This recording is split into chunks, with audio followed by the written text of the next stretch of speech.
Creating a garden can be a journey. It was in my case. No one knows the work, back-breaking and tedious, that I've put into this garden, nor the time I've spent thinking, planning, and worrying.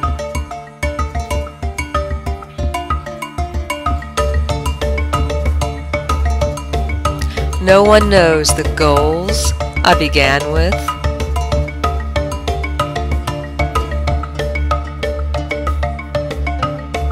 and the challenges I've faced,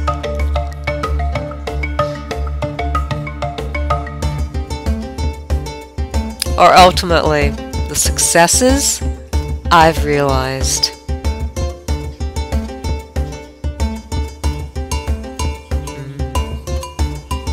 No one knows better than me.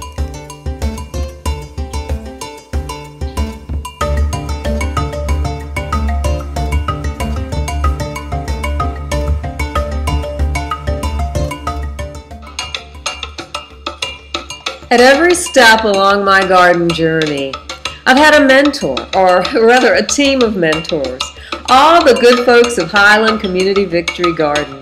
Chief mentor, our garden guru, was Cullen, who began the garden.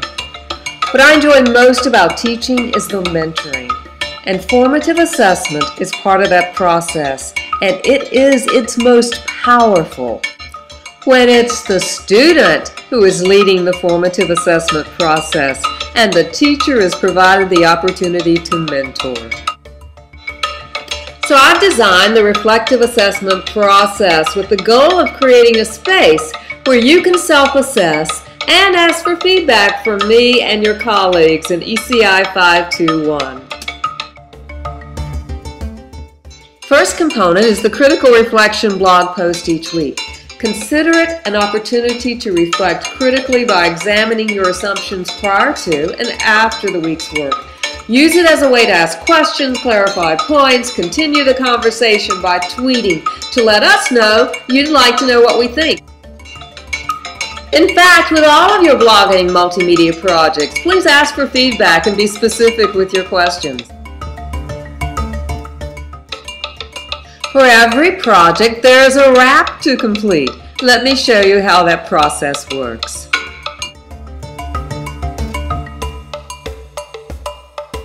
So NCSU moved to Google Drive in April, and there's information on the web to help you download Google Drive. Basically, the only difference between Google Docs and Google Drive is that Google Drive automatically syncs your files, your folders on the web with your computer. So you always have them on your computer and in the cloud.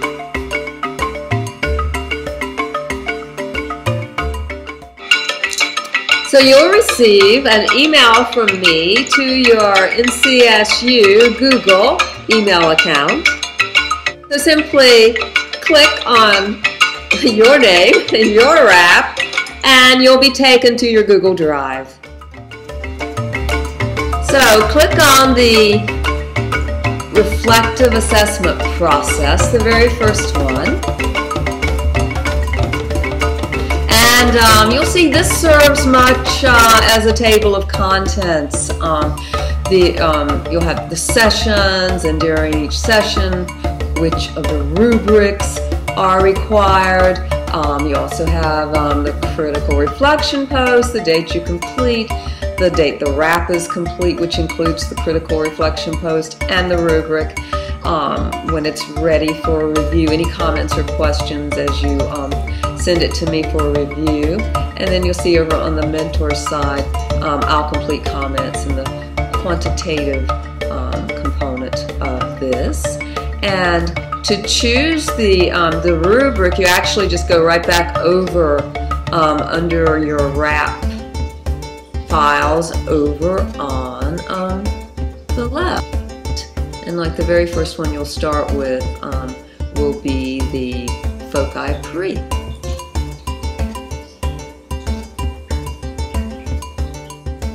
So you'll see the criteria. over on the left. The last one is always self-assessment. So think about how well you did your self-assessment. Then look over and under self-assessment and questions, requests for feedback. Be sure to include your blog link or any other resource that you'd like to use for documentation.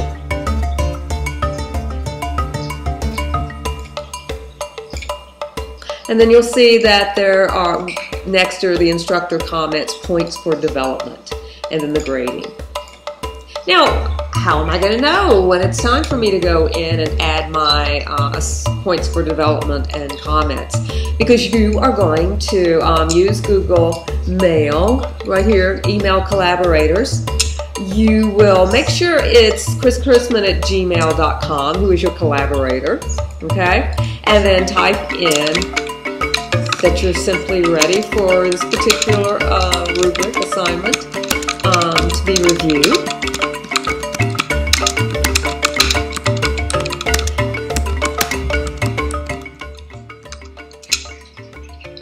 And then send a copy to yourself if you'd like a confirmation. It's always a good idea.